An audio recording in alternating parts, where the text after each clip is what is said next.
firman Tuhan, dipersilakan duduk. Bapak Ibu Saudara, shalom untuk kita semua. Apa kabarnya? Ya, kiranya saudara sekalian tidak diberikan sukacita secara khusus kesiapan kita masuk di dalam momentum Jumat Agung dan Paskah ini, saudara. Mari kita membuka satu bagian Alkitab kita untuk kita baca bersama, hanya satu ayat. Yohanes 15 ayatnya yang ke-13. Yohanes 15 ayatnya yang ke-13. Kalau saudara sudah dapat bagian ini, kita baca dengan bersuara bersama-sama ya. Yohanes 15 ayat 13, 1, 2, 3. Tidak ada kasih yang lebih besar daripada kasih seorang yang memberikan nyawanya untuk sahabat-sahabatnya. Sekali lagi, tidak ada kasih yang lebih besar dari kasih seorang yang memberikan nyawanya untuk sahabat-sahabatnya. Saudara, saya mau bertanya, pengalaman kita mulai dari kita kecil sampai kita mungkin ada yang berusia sudah cukup senior, ada yang masih setia dengan memiliki sahabat sampai saat ini? Ada? Ada ya, di belakang ada ya. Sahabat saya suami saya. Sahabat kamu siapa? Ada dong, iya. Dan saudara, kalau bicara tentang sahabat, saya yakin saudara ada di dalam pemahaman yang sama bahwa sahabat adalah orang yang kita percayakan untuk kita bila perlu berbagi tentang hidup kita kepadanya.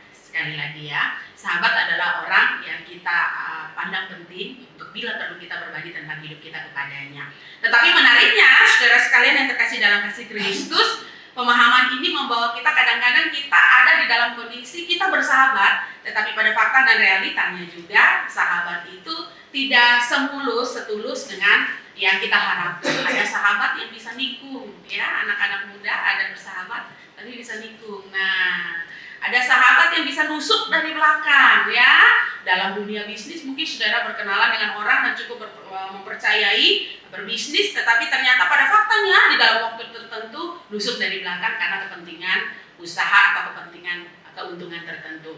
Nah, ini realita bahwa dunia menawarkan kepada saya dan saudara harapan kita punya sahabat yang baik. Tetapi pada faktanya kita diperhadapkan dengan manusia yang berdosa sehingga kecenderungannya kita ada kekecewaan tertentu dengan sahabat. Tapi saudara dan saya melihat Alkitab menegaskan kepada saya dan saudara bahwa penegasan terkait dengan sahabat ini, Kristus sendiri menjamin dirinya bahwa dia menjadi sahabat sejati bagi orang-orang pilihannya. Kalau saudara perhatikan di dalam konteks Yohanes 15 ini satu perikop yang sebelumnya bicara tentang pokok anggur. Dan saudara dan saya tentu tahu bahwa ketika Kristus menempatkan dirinya sebagai pokok anggur itu, dan dia memperkenankan semua murid Kristus, semua umat kepunyaannya hanya berpatok kepada dia, hanya bergantung, menempel kepada dia. Dan kita katakan orang-orang yang menempel kepadanya akan menghasilkan buah, seperti penegasan di dalam pasal 15 ini.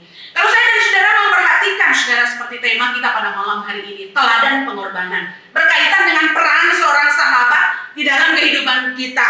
Tentu saudara sekalian, di dalam kehidupan realita banyak orang mencoba untuk menawarkan dirinya menjadi sahabat yang baik dengan memberikan solusi, dengan memberikan jalan keluar dan sebagainya kepada orang-orang atau rekannya yang mengalami masalah. Saudara pernah berpikir ketika saudara ada dalam masalah tertentu, saudara mencari seorang sahabat. Di situ dia memberikan solusi kepada saudara. Kemudian saudara menempuh itu. Tapi pernahkah saudara menemukan bahwa seorang sahabat bukan hanya memberikan solusi, memberikan tenaga, memberikan waktu, bahkan biaya? Pernahkah saudara menemukan adakah seorang sahabat yang rela memberikan bahkan hidupnya sendiri kepada rekannya? Tentu saudara, ini jarang sekali ditemukan. Bahkan saya pernah berkata kepada kita semua bahwa bahkan untuk level seorang ibu yang melahirkan anaknya, ketika dia mempertaruhkan nyawanya untuk melahirkan anaknya saja, dia tidak mampu memberikan seutuhnya, sepenuhnya dari kasih yang murni ketika dia mempertaruhkan nyawanya itu untuk melahirkan anaknya. Dan Alkitab mau menegaskan kepada saya dan saudara bahwa terkait di dalam pengorbanan yang sesungguhnya itu hanya Kristus, saudara. Hanya Kristus yang menjamin dia adalah sahabat terbaik. Dialah yang mengorbankan yang segalanya yang terbaik, bahkan nyawanya, hidupnya. Dan saudara, kalau memperhatikan bagian ini, memang ini bicara tentang konteks bagaimana Kristus menempatkan dirinya sebagai manusia yang memberikan tubuh fisiknya kepada saudara-saudaranya atau murid-muridnya. Dia katakan menjadikan mereka sahabat-sahabatnya. Dan saudara, penegasan ini bukan hanya bersifat kepada 12 murid yang ketika Tuhan Yesus mengatakan itu mereka mendengar langsung, tetapi ini bicara juga tentang bagaimana seluruh orang percaya yang dipilih Allah menjadi umat kepunyaan Allah adalah orang-orang yang ditetapkan untuk menerima pengorbanan Kristus yang mulia, agung, tuntas itu dalam kehidupan mereka. Maka saudara, ada beberapa poin yang akan saya sampaikan terkait dengan bagaimana teladan pengorbanan Kristus yang telah Tuhan Yesus, yang telah Ia lakukan. Memperhatikan akan bagian ini, saudara sekalian, saya dan saudara bisa menemukan bahwa ada penekanan terkait dengan hakikat kasih yang sangat besar yang Kristus Yesus sendiri tekankan melalui apa yang dikerjakan.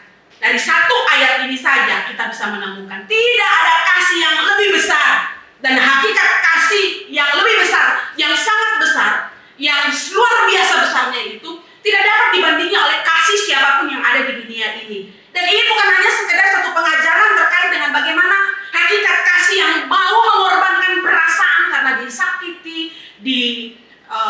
disakiti, karena dihianati, bukan hanya tentang mengorbankan perasaan, tetapi ini tindakan nyata dan ini bicara tentang bagaimana pencapaian puncak dari pengorbanan itu sendiri di dalam hakikat kasih yang terbesar, dan itu sudah dilakukan di dalam pengorbanan Kristus. Dan saudara dan saya bisa melihat dengan jelas, saudara sekalian, hakikat kasih yang terbesar yang Kristus berikan di dalam puncak pengorbanan dirinya ini, Ia dengan rela memberi, dan Ia dengan inisiatifnya memberi, dengan rela memberi dan dengan inisiatif memberi. Saudara pernah bertemu dengan orang yang memberi tetapi tidak dengan rela dan inisiatif? Pernah bukan? Ya. Kita banyak melihat bahwa ada kalanya orang tuh mau memberi tetapi itu tidak datang dari inisiatif dan kerelaannya. Tetapi hakikat kasih terbesar yang dilakukan oleh Kristus ini datang dari kerelaannya memberi dan dengan inisiatifnya sendiri. Saudara pernah berantem dengan rekan saudara, sahabat saudara? Ya, saya cerita, saya punya seorang sahabat, ya saudara tahu ya budaya antara budaya orang Jawa dan orang Timur itu berbeda. Saya punya sahabat orang Solo, saudara sekalian, yang kalau saudara mau dibilang, kalau nginjak kakinya saja dia udah kesakitan. Maaf Cak, kakiku sakit. Amin. Gaya ngomongnya gitu. Kalau saya enggak kan, gitu ya. Kalau nginjak kaki saya sakit, saya bilang, aduh, gimana sih sakit kau? Biasanya seperti itu. Saudara, satu hari saya dan sahabat saya berkonflik, saudara. Karena dia bukan tipe orang yang bisa mengungkapkan perasaannya dengan lip service secara langsung, maka dia menulis, saudara. Karena zaman itu adalah zaman kuliah, semua mahasiswa itu punya loker, saudara sekalian. Jadi setiap hari saya dapat surat cinta tentang unek-unek hatinya di loker saya. Dan lucunya, saudara sekalian, sebelum masuk kelas gitu ya, dia akan masukin itu, dia upayakan dia ngintip begitu. Tapi setiap tindakannya itu saya tahu, saudara sekalian. Saya coba untuk baca. Yang lucunya, ketika dia ngungkapin perasaan kekesalannya itu kepada saya, saudara sekalian, itu dia gunakan kertas kayak kartun surat gitu, yang modelnya itu babi, saudara sekalian. Jadi saya mencoba untuk mencari tahu apa filosofi, kenapa babi digunakan untuk nulis isi perasaannya, saudara sekalian. Tapi itulah, saudara sekalian, ternyata ketika saya tahu di tempat tidurnya itu ada boneka babi juga, saudara sekalian. Tetapi disinilah, saudara sekalian, bahwa saya menemukan sekali lagi hakikat kasih terbesar walaupun kita bersahabat dengan orang tertentu, tetapi terkait dengan kerelaan, terkait dengan inisiatif, kadang-kadang kita lemah sebagai manusia biasa. Dan kecenderungan kita adalah mungkin kita lebih cenderung menyakiti. Dan tanpa sadar kita tidak berencana menyakiti pun, karena kerelaan dan inisiatif yang rendah itu bisa melukai sesama kita. Kemudian saudara sekalian, dari bagian ini kita belajar tentang bagaimana pengorbanan Kristus, teladan pengorbanan Kristus juga ini bicara tentang bagaimana Kristus dia menempatkan dirinya sebagai sahabat sejati. Sekali lagi saudara sekalian, Alkitab katakan di dalam konteks ini, Yesus Kristus menempatkan status para murid yang tadinya disebutkan sebagai hamba menjadi sahabat. Ya, yang tadinya disebutkan sebagai hamba, tetapi sekarang menjadi sahabat. Saudara, luar biasa bukan, saudara? Bagaimana saudara mengartikan bahwa tiba-tiba saudara yang punya karyawan, punya asisten rumah tangga, punya orang-orang yang saudara merasa bahwa dia adalah orang-orang yang diperintah oleh saudara. Tetapi ketika dalam sekejap saudara tahu bagaimana harus memanusiakan manusia, dan saudara mengatakan dia bukan hanya sebatas karyawan, tetapi dia sahabat. Nah, saudara, memang bicara tentang bagaimana menjadi sahabat itu bagaimana terkait dengan kehidupan kita di dalam pengenalan yang sungguh kepada Tuhan. Banyak orang bukan bisa bicara tentang Tuhan, tetapi kehidupan realitanya untuk memanusiakan manusia sungguh rendah bukan. Tetapi Alkitab katakan hanya Kristus, saudara. Hanya Kristus. Dia yang menjamin bahwa dia adalah sahabat sejati. Hanya Kristus. Dia yang menempatkan dirimu yang tadinya diperadakan sebagai doulos, alas kaki. Doulos itu saudara seperti keset kaki pengertiannya. Doulos, keset kaki. Tetapi engkau diangkat menjadi sahabat. Bahkan dikatakan engkau adalah anak-anaknya. Hanya Kristus, saudara. Dan saudara bicara tentang bagaimana Kristus sebagai sahabat sejati ini bicara tentang bagaimana posisi Kristus yang membuka dirinya di dalam kedekatan dan keterbukaan kepada para murid. Kedekatan dan keterbukaan kepada para murid. Saudara, kita bisa menyebutkan diri kita adalah sahabat bagi rekan kita, saudara bagi rekan kita. Terkait kedekatan dan keterbukaan, belum tentu kita mengaplikasikan itu, bukan? Bagian ini mengatakan ketika Kristus bilang Kristus adalah sahabat sejati, dia bukan hanya mengatakan dari bibir mulutnya sebagai status para murid yang adalah hamba menjadi sahabat, tetapi dia memberi waktu terbaiknya, memberi diri terbaiknya, memberi peluang terbaiknya. Ada kedekatan, ada keterbukaan untuk menyatakan rencana Allah kepada mereka di dalam menjalani apa yang menjadi tujuan Tuhan di dunia ini. Saudara, kemudian juga sebagai sahabat sejati, Kristus juga setia tanpa batas, saudara. Setia tanpa batas. Kita bisa mengukur bahwa kesetiaan seseorang bisa tergantung dari situasi dan kondisi, bukan? Kalau ada maunya, kalau ada kepentingannya, orang bisa setia, bahkan menjilat dan sebagainya. Tetapi Kristus tidak demikian, saudara. Kristus memberikan penegasan kesetiaan tanpa batas sebagai seorang sahabat harus benar-benar lahir di dalam pengenalan dirimu adalah hamba Kristus. Pengenalan dirimu adalah murid Kristus. Dan ketika engkau menjadi sahabat Kristus, engkau setia tanpa batas kepadanya. Ini teladan pengorbanan Kristus sebagai sahabat yang saya dan saudara diingatkan pada malam hari ini untuk melakukan. Pertanyaannya bagi saya dan saudara adalah, ketika kita menjalani hidup di dunia ini, dalam panggilan iman kita kepada Kristus, sudahkah kita benar-benar dekat dengannya dan terbuka dengannya? Sudahkah kita benar-benar setia kepadanya tanpa batas? Bahkan itu juga mungkin bicara tentang sesama kita. Bagaimana kita memperlakukan sesama kita. Karena pada hakikatnya, kasih yang terbesar yang mau Alkitab katakan bahwa Kristus menjamin tidak ada kasih yang lebih besar. Ini bicara tentang bagaimana sentral daripada kasih Allah yang datang kepada manusia tanpa memandang bulu, tanpa memandang status, dan memperlakukan manusia selayaknya dirinya sebagai manusia itu sendiri. Maka saudara perhatikan dengan jelas. Alkitab katakan tidak ada kasih yang lebih besar, dan dia menempatkan dirinya menjadi seorang sahabat yang memberikan nyawanya.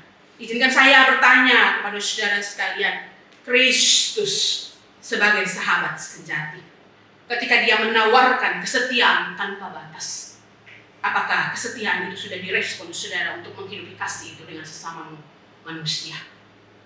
Kesetiaan tanpa batasmu terhadap mungkin relasimu dengan orang-orang yang pernah kau ikrarkan komitmenmu dengan sungguh di hadapan Tuhan. Kesetiaan tanpa batas dengan mungkin engkau pernah membuat satu ikatan perjanjian dalam hubungan kerjasama, dan bagaimana engkau mengimplikasikan firman Tuhan ini sebagai sahabat Kristus yang tampil dengan kedekatan, keterbukaan, kesetiaan tanpa batas. Saudara sekalian yang terkasih dalam kasih Kristus, tentu teladan pengorbanan Kristus yang Alkitab katakan pada malam hari ini menjadi satu perenungan yang sangat baik. Bagi saya dan saudara, besok secara khusus kita akan memulai untuk masuk di dalam momen persiapan diri masuk dalam momen Jumat Agung. Dan di dalam momen Jumat Agung, pengantarnya mulai dari Kamis malam, Kamis sore, kita akan berpuasa. Saudara, kalau mau berbicara tentang bagaimana relasi saudara dengan Tuhan di dalam momen ini, saya punya terlalu banyak cerita indah bersama dengan Tuhan. Setiap momen berharga yang tidak akan pernah saya dan suami lewatkan di setiap Jumat Agung untuk benar-benar berkomitmen di dalam berpuasa. Di saat itu kita berlutut di hadapan Tuhan, meminta keadilan Tuhan, meminta pembelaan Tuhan. Dan bukti nyata kami sudah alami berulang-ulang. Tuhan turun tangan atas segala kondisi manusia kami yang lemah. Maka hari ini saudara sekalian, ketika belajar Kristus sebagai sahabat, dia berpilihan, dia menempatkan dirinya, dia terbuka dalam kesetiaan tanpa batas untuk saya dan saudara datang dan berelasi kepadanya. Datang dan berelasi kepadanya. Maka hari ini juga, saudara, biarlah perenungan firman Tuhan ini mengingatkan saya dan saudara untuk terbuka. Jadikan dia sahabat sejati yang tidak pernah meninggalkan saudara dalam situasi dan keadaan apapun. Dan datang dengan terbuka kepadanya. Datang dengan kesetiaan tanpa batas kepadanya. Poin terakhir, saudara sekalian, yang kita lihat dari bagian firman Tuhan ini adalah meneladani pengorbanan Kristus. Teladan pengorbanan Kristus, saudara sekalian, ini bukan bicara tentang sebatas bagaimana Kristus hanya mengorbankan tubuh fisiknya bagi manusia, kemudian ia mati di atas kayu salib, kemudian ia membiarkan manusia hidup seorang diri. Tentu tidak, saudara. Ketika Kristus telah tuntas mengorbankan dirinya, maka ketika ia kembali ke surga, ia tidak membiarkan manusia berjalan sendiri di tengah dunia ini. Bahkan ia mengutus Roh Kudus bagi manusia. Itu menjadi satu tanda jelas bagi saya dan saudara bahwa Kristus hadir di tengah dunia ini. Teladan pengorbanan fisiknya menjadi prioritas bagi saya dan saudara juga untuk memprioritaskan sesama manusia, orang lain. Memprioritaskan orang lain. Itu artinya apa, saudara? Kristus. Teladan Kristus berarti belajar menaruh kepentingan orang lain di atas kepentingan diri sendiri. Dan Kristus sudah melakukan itu dengan tuntas. Menaruh kepentingan orang lain di atas kepentingan sendiri. Saudara, tentu kita berhadapan dengan dunia yang memiliki beragam agenda-agenda untuk pembenaran diri dengan standar dunia.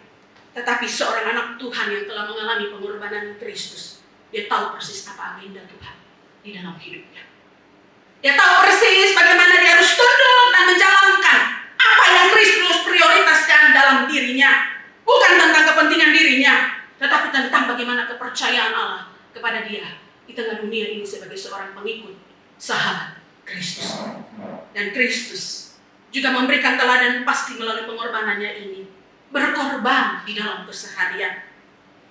Saudara, tentu kematian fisik Kristus sekali lagi menjadi satu pertanda jelas bahwa manusia harus berkorban di dalam kesempatan kehidupannya hari demi hari.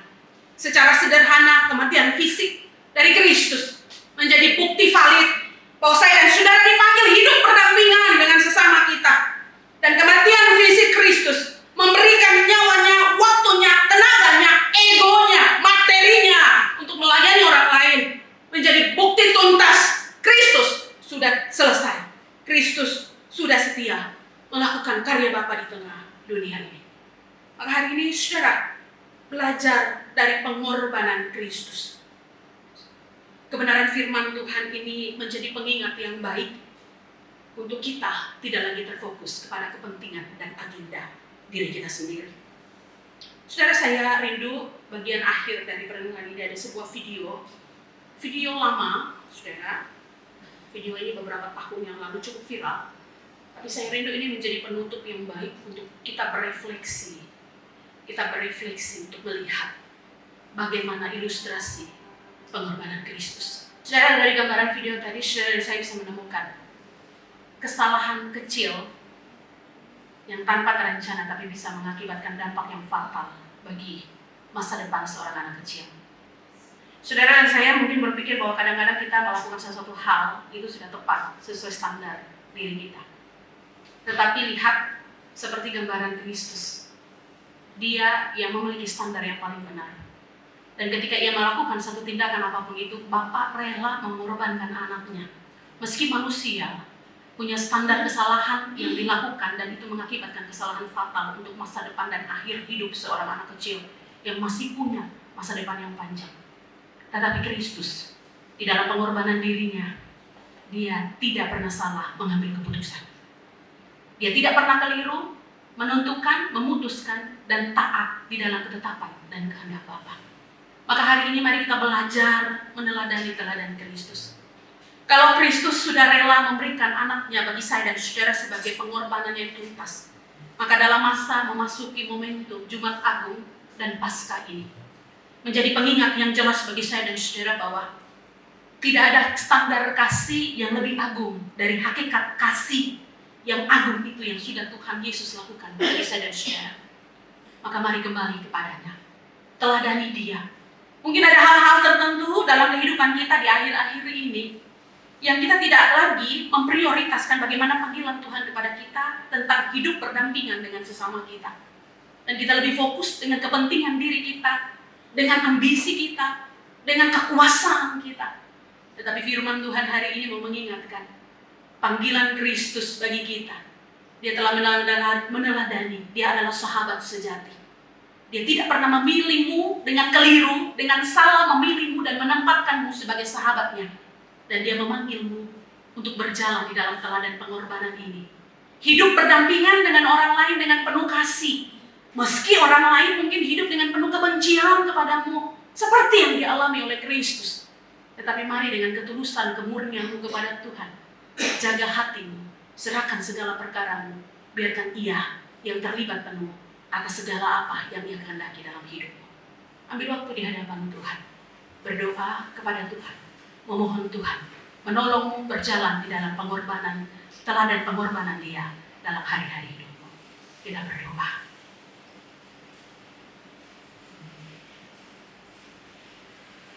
Tuhan, terima kasih untuk kebenaran firman Tuhan yang telah Tuhan berikan kepada kami.